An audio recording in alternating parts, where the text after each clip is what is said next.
اعوذ باللہ من الشیطان الرجیم بسم اللہ الرحمن الرحیم۔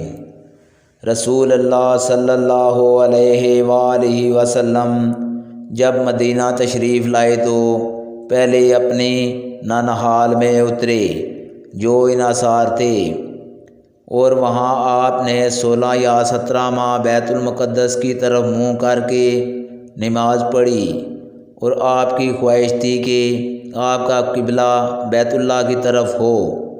جب بیت اللہ کی طرف نماز پڑھنے کا حکم ہو گیا تو سب سے پہلی نماز جو آپ نے بیت اللہ کی طرف پڑھی عصر کی نماز تھی۔ وہاں آپ صلی اللہ علیہ وآلہ وسلم کے ساتھ لوگوں نے بھی نماز پڑھی۔ پھر آپ کے ساتھ نماز پڑھنے والوں میں سے ایک آدمی نکلا اور اس کا مسجد بنی عرصہ کی طرف گزر ہوا تو وہ لوگ رکوع میں تھے۔ وہ بولا کہ میں اللہ کی گواہی دیتا ہوں کہ میں نے رسول اللہ صلی اللہ علیہ وآلہ وسلم کے ساتھ مکہ کی طرف منہ کر کے نماز پڑھی ہے۔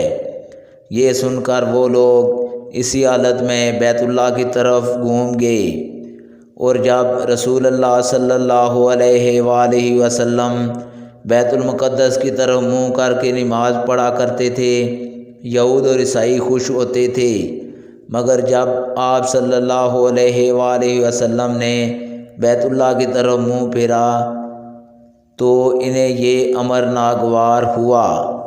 صحیح بخاری حدیث نمبر 40۔